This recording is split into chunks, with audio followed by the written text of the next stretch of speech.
First Contact Protocol Commander Alina Vasquez pressed her palm against the reinforced viewport of Europa Research Station, watching the impossible sight unfold before her. 12 crystalline ships, each the size of a small city, hung in perfect formation against the star-filled void. Their surfaces rippled with patterns of light that seemed to pulse in harmony, like synchronized heartbeats made of pure energy. "Ma'am, we're receiving a transmission on all frequencies," reported Lieutenant Chen from the communications array. It's in perfect English." Alina turned from the viewport, her reflection catching in the polished metal walls of the station's command center. After 15 years managing humanity's most remote research outpost, she'd grown accustomed to the unexpected. Ice geysers, equipment failures, the occasional rogue asteroid, these were manageable crises. But first contact with an alien civilization, this was beyond any protocol in her manual. "Put it through," she said, settling into the commander's chair that had seemed so important just hours ago. Now it felt like a child's toy in the face of what approached. The main screen flickered, and Alina found herself face to face with a being that defied easy description, tall and graceful, with skin that seemed to be made of flowing quicksilver. It possessed 6 arms that moved in perfectly coordinated gestures. Its face was elongated, almost equine, with large, gentle eyes that held what Alina could only describe as infinite patience. "Greetings, young species of the 3rd planet," the being spoke. Its voice a melodious harmony that seemed to bypass Elena's ears and speak directly to her mind. "I am Ambassador Kethva of the Xanathi Empire, herald of the galactic hierarchy. We bring you joyous news. Your species has been deemed worthy of inclusion in our great civilization." Alina felt her mouth go dry. The moment every human had wondered about, hoped for, and feared in equal measure had finally arrived. She activated the emergency beacon that would alert Earth Command, then forced herself to speak with a steady voice. "Welcome, Ambassador Kethva. I'm Commander Alina Vasquez, representing the human species. We're honored by your presence." The alien's expression seemed to brighten, though Alina wasn't entirely sure how she could tell. Such courtesy, such proper deference. "Your species shows excellent promise for integration. Allow me to explain the wonderful opportunity that awaits humanity." What followed was a presentation that lasted 3 hours, during which Alina learned more about galactic civilization than she'd ever imagined possible.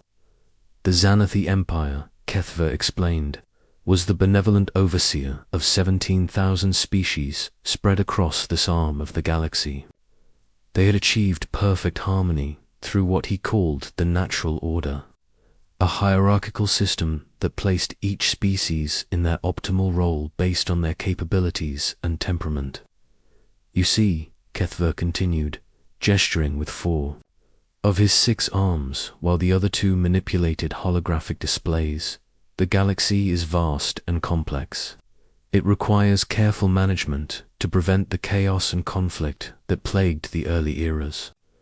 Through careful study of biological and psychological patterns, we've created a system where every species can contribute their unique gifts, while being protected from responsibilities beyond their capacity."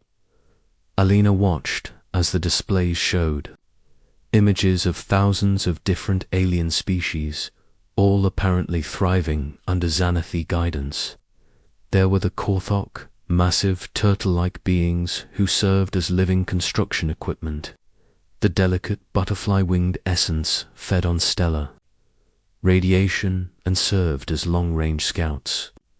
Dozens of other species filled specialized roles in what appeared to be a perfectly functioning galactic ecosystem.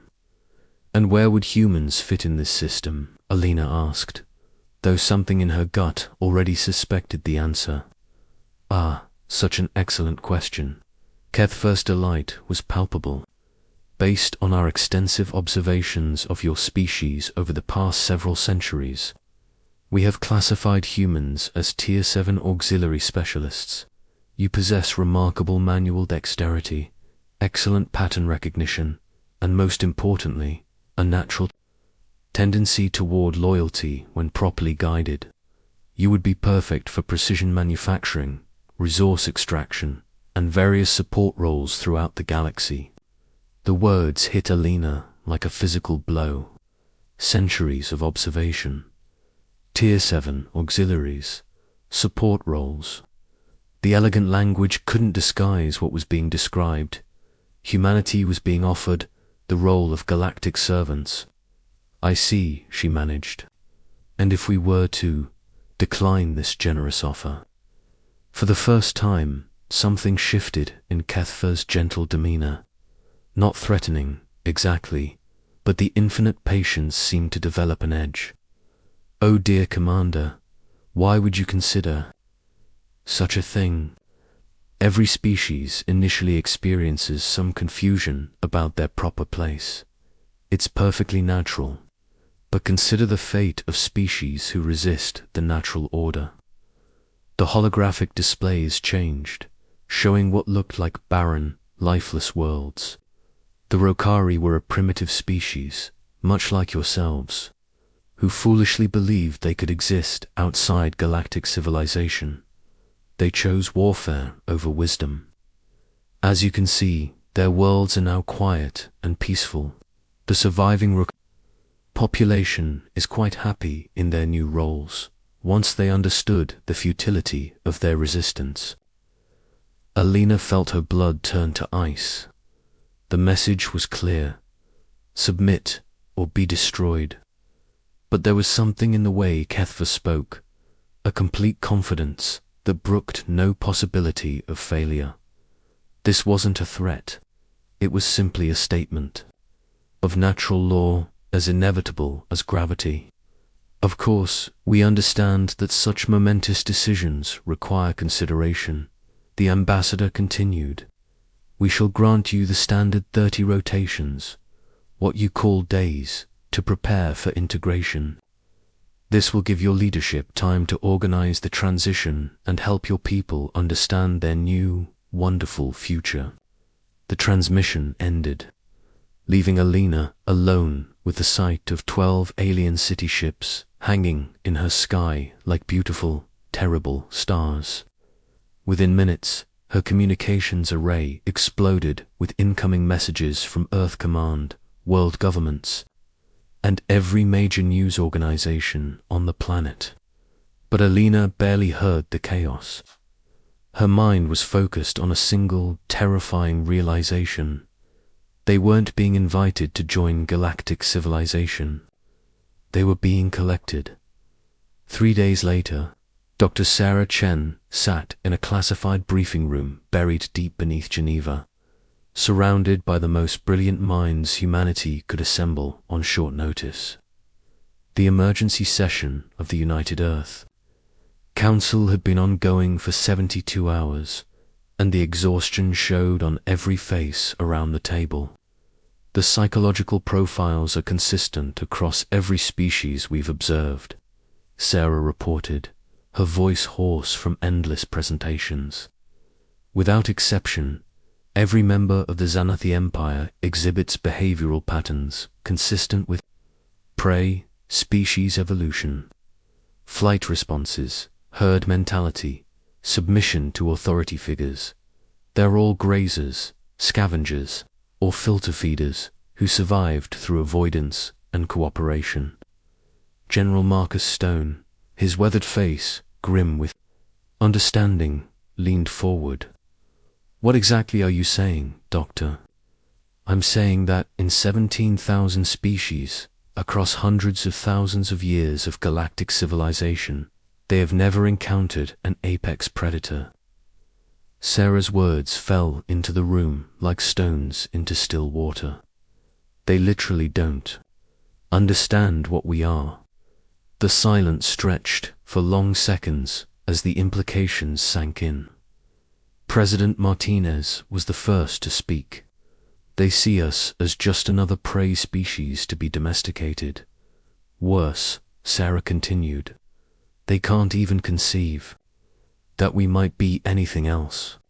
Look at their language patterns, their social structures, their technology. Everything is built around the assumption that intelligence naturally leads to peaceful submission to stronger forces. The idea that an intelligent species might choose to fight against overwhelming odds is completely outside their experience. Dr. James Park, the xenobiologist who'd been analyzing xenothy biological data, cleared his throat nervously.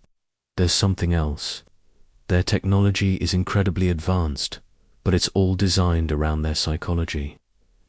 They have overwhelming superiority in direct confrontation because they assume that's all that matters. Once an enemy recognizes their strength, surrender is inevitable. But what if surrender isn't inevitable? General Stone asked quietly. Sarah smiled for the first time in days, but it wasn't a pleasant expression. Then they have no idea what to do next. General, they've given us 30 days to prepare for integration. They're not monitoring us because the concept that we might use that time to prepare for war literally doesn't exist in their mental framework. They think we're using this time to organize our submission.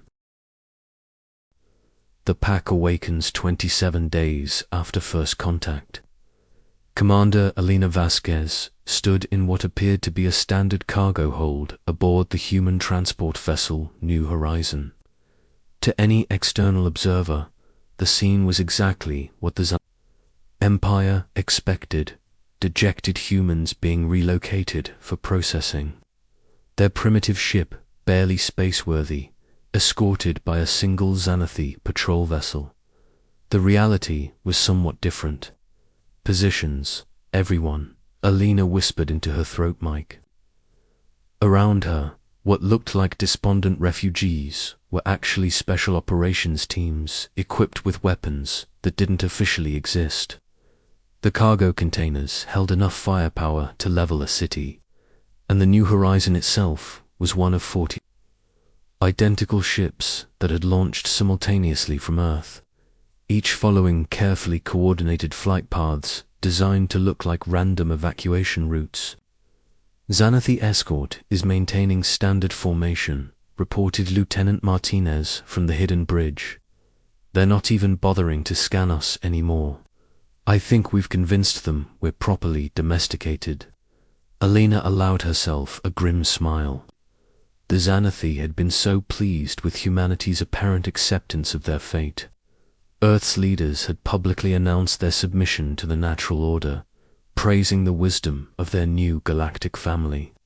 Humans had dutifully reported to collection centers, boarded transport ships, and begun their journey to new lives as Tier 7 auxiliaries. From the Xanathi perspective, it was exactly what always happened. Another species had recognized the inevitable and chosen integration over destruction.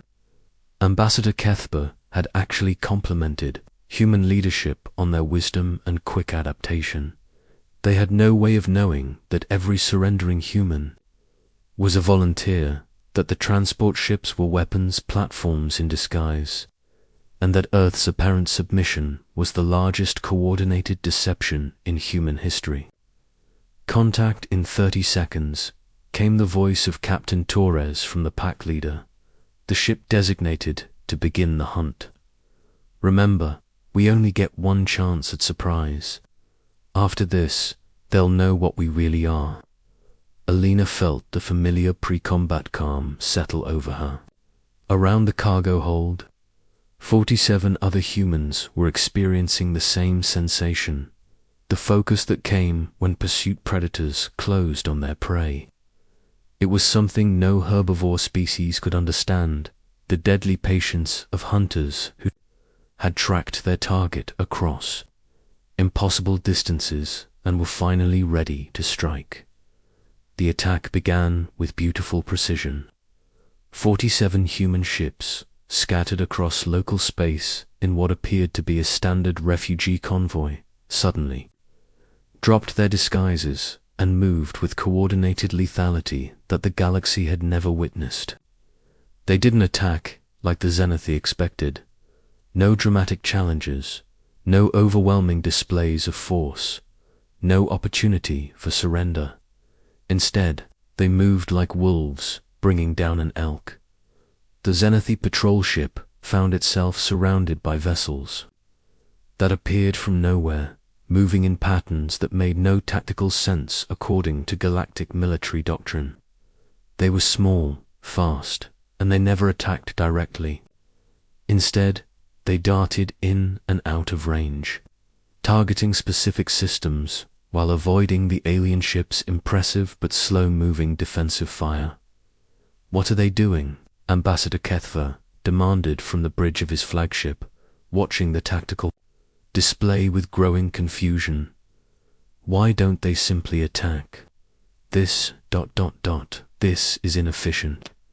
His tactical officer, a six-armed creature whose species had served the Empire for 3 millennia, was equally bewildered.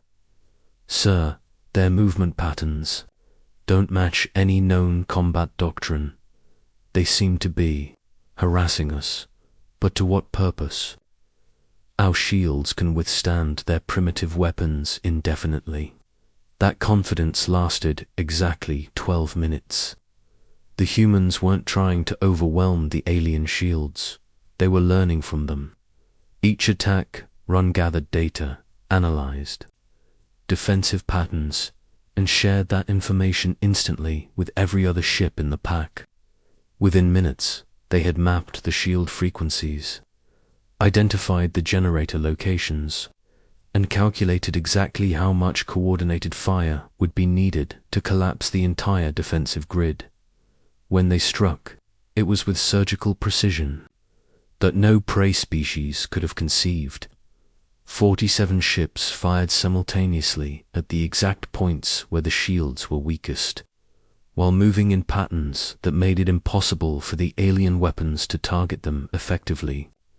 The massive Xanathi vessel, designed to intimidate enemies into submission, found itself helpless against opponents who refused to be intimidated. The shields collapsed, the weapons went offline, and for the first time in galactic history, a Xanathi ship found itself completely at the mercy of what they had assumed was an inferior species. But the humans weren't done. As news of the coordinated attacks spread through Xanathi's space, something unprecedented began happening on worlds throughout the Empire. Species that had served the natural order for centuries suddenly found themselves receiving transmissions from an unknown source, broadcasts that showed human ships hunting Xanathi vessels with tactics no one had ever imagined. The messages were simple. This is how apex predators fight. This is how you hunt the hunters. On the mining world of Kethra Prime, the insectoid Vacton had labored in the orbital processing stations for 40 generations. They had accepted their role as Tier 9 industrial specialists, grateful for the protection and guidance of their Xanathi overseers.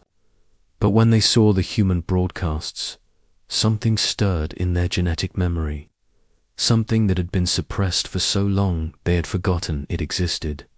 The Vacton had once been hunters too. Within hours, mining equipment was being converted into weapons. Construction drones became assault vehicles. The Vacton didn't have human ships or human tactics, but they understood the fundamental principle the broadcasts had shown them. Don't fight your enemy's strength, hunt their weakness. The uprising on Kethra Prime lasted 6 hours. By the time it was over, the Xanathi overseers were dead. The orbital stations were under Vecton control, and the rebellion was spreading to 17 other mining worlds. Similar scenes played out across the Empire as the human broadcasts reached species that had forgotten they were ever anything but servants. The elegant, flower-like Serenians had once been persistent hunters on their ocean world, following prey through three-dimensional aquatic mazes.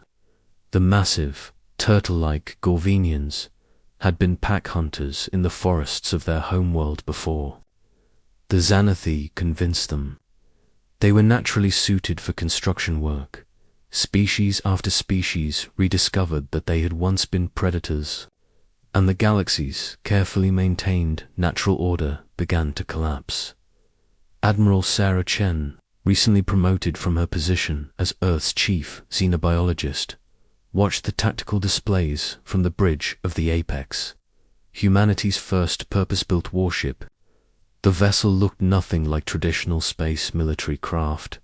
It was designed around Wolfpack principles, optimized for coordination with dozens of similar ships rather than independent operation. Status report, she requested.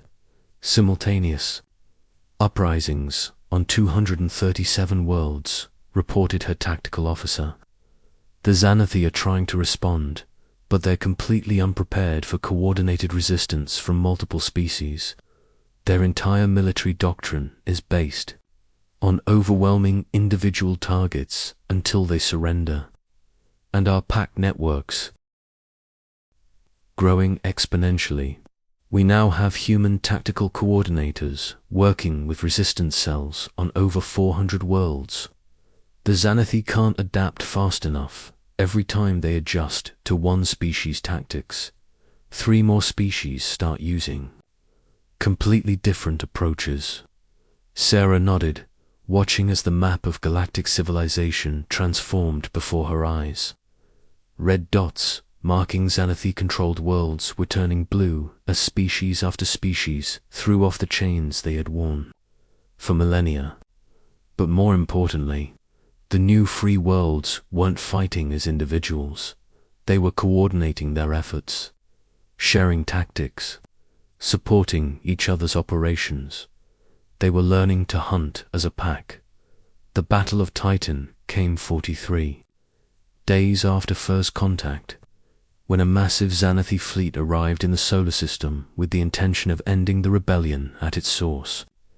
They found Earth defended by what appeared to be a ragtag collection of primitive vessels, human ships, hastily converted civilian craft, and refugee vessels from a dozen different liberated species. Admiral Kethva himself led the Xanathi force, determined to demonstrate the futility of resistance against the natural order. His fleet included 50 of the Empire's most powerful dreadnoughts, each capable of reducing a planet to molten slag. The battle lasted 18 minutes. The combined fleet didn't fight like any military force in galactic history. Instead of formations and battle lines, they moved like a living organism, flowing around the Xanathi ships in patterns that seemed random but were actually precisely coordinated. Human vessels used their speed and maneuverability to herd the enemy ships into positions where the heavier X-Faked mining platforms could target their weapons. The aquatic Serenians provided three-dimensional tactical coordination that the space-adapted Xanathi couldn't counter. And through it all, humanity's pact tactics bound the entire force together into something greater than the sum of its parts. When it was over, Admiral Kethva found himself the sole survivor of the most powerful fleet the Xanathi Empire had ever assembled. His flagship crippled and surrounded by the same primitive species he had come to pacify. "I don't understand," he transmitted on all frequencies, his melodious voice carrying a note of desperate confusion. "You were classified as Tier 7 auxiliaries. Your aggression quotient was minimal. Your technological development was primitive. How is this possible?" Sarah Chen answered from the bridge of the Apex, and her words were broadcast across the galaxy on every frequency. "You made one critical error, Ambassador. You assumed that intelligence naturally leads to submission, but you never encountered a species that evolved to hunt in packs. We're not here to find our place in your natural order. We're here to tear it down and build something better. But the chaos, Kethva whispered. Without the natural order, there will be wars, conflicts, suffering. Maybe, Sarah acknowledged. But there will also be freedom. And for the first time in galactic history, every species will have the chance to decide their own fate. 3 months later, Alina Vasquez stood in the observation lounge of the newly constructed Freedom Station, watching as the first galactic assembly convened in the space where Earth's moon had once orbited alone. Representatives from over 3,000 species filled the Great Hall, many meeting for the first time as equals.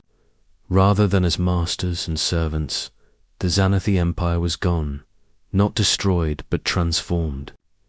Many of their species had adapted remarkably well to the new order, their natural organizing skills proving valuable in building consensus rather than enforcing compliance.